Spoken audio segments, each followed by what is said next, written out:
everyone, welcome to Diane's Scrapbox. Today we're going to make this cute little card. It's a little thank you card with flowers on the front, and we attached a ribbon. This is the size of a normal everyday Hallmark card, so it will fit in a normal envelope. First thing we're going to do is get started with our Marina Miss cardstock. This measures 5 3/4 by 6 3/4, and then we're just going to fold this in half. Make sure things match up. And if you have a bone folder, would be great to get that seam down, but I could not seem to find mine, so I'm just kind of winging it. So it's going to sit like that. So we got that folded. Okay. The next thing we've got is a Certainly Celery cardstock. This measures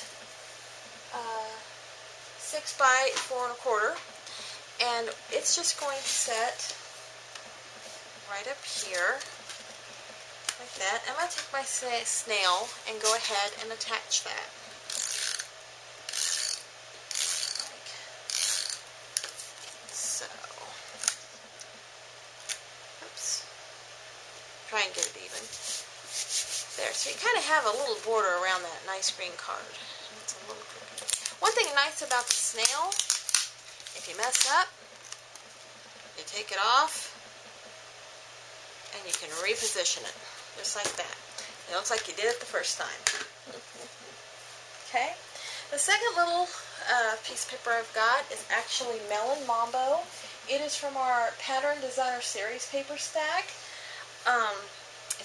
It's in the Brights collection, so we're going to go ahead and attach that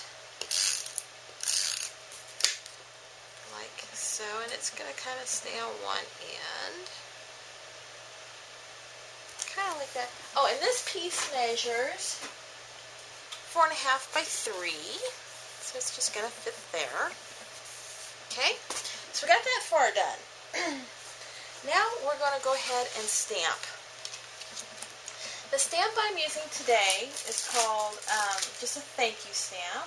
It is out of our Easy Events collection. There's actually, in this collection, there's 8 stamps total, so we're going to be using this one.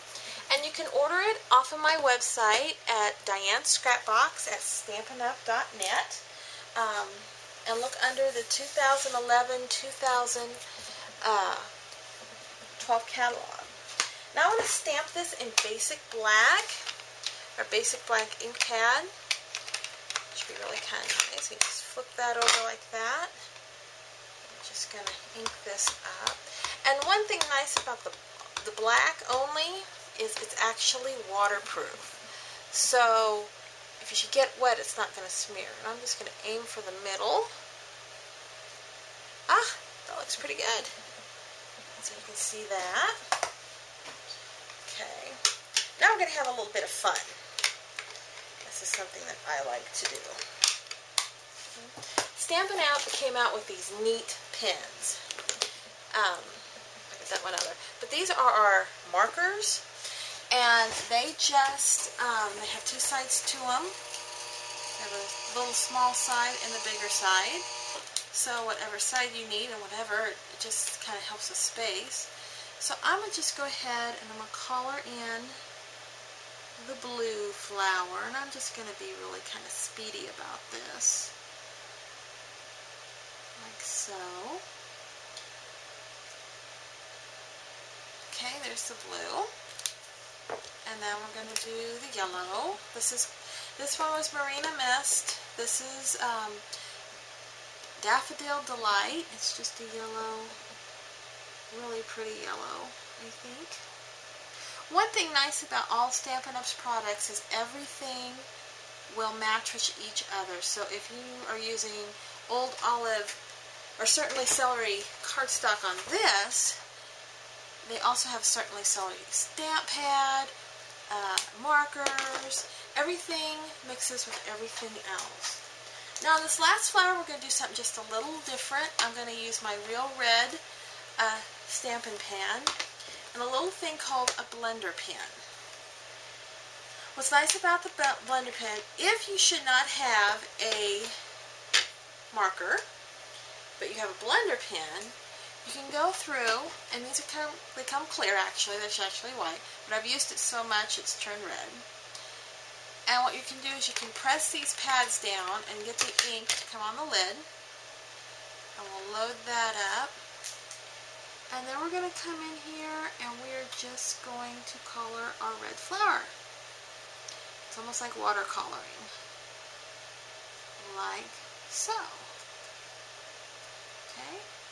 Now, to change colors, just get a scratch piece of paper and you're just going to rub until it runs clear. Yes, red does stain, so it's going to stain on paint, but it's not going to show up on your project. And then I'm going to go over here to Old Olive, and I'm going to do the same thing. I've pressed on the pad, like so, and I can get it open. There we go. And I'm going to load my pen with the Old Olive, and then I'm going to do leaves. And I don't know if you can see on the camera, but the red is totally gone, and you have leaves, like so. So, one thing about Stampin' Up is you can add color. I love, love, love color. And then the same thing, you get your piece of paper, you run it across your piece of paper, and it comes clean, and it's ready to use again. The blender pens, actually, when you order them, they come in a pack of 3. I'm still working on my first one, and then I've had it for about, a month and a half now, and I've used it a lot. So there's our little card. Okay, so we've got our card, our card made, we've got our image stamped, with our flowers, we've got everything colored in. Now I'm going to take my ribbon, and I cut 24 inches of ribbon. The reason I did 24 inches was because I like to have a little extra to mess with. If I cut it too short, then you're not going to have anything. And I'm just going to slide it under the card, and I'm just going to tie it like so. See? I don't get picky or just kind of like a little knot then. And then I have my scissors. I'll trim that piece off. But also now you can kind of gauge and see where you need to attach it. And I like to take a little adhesive under my snail and kind of get the ribbon to flatten down. And you can do the same thing on the back of the card too, because your ribbon is actually gone all the way around the card. So I'll take a little adhesive under here and really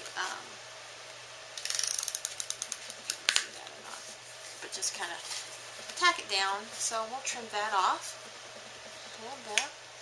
Now the last thing I'm going to do is attach my stamped image, which I'm going to use little things called dimensionals. Dimensionals are a little different, or are different from the snail. They actually are raised a little bit, so it looks like your image pops out of the card.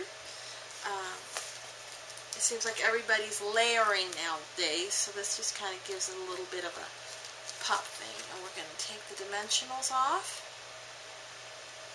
So,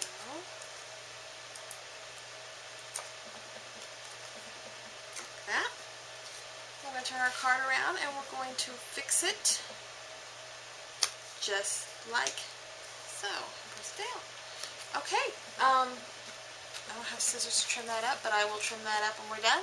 And there you have it, the little thank you card with flowers. If you have any questions, please let me know. And check out my website at Diane's Scrapbox at stampinup.net. Thank you, and good night.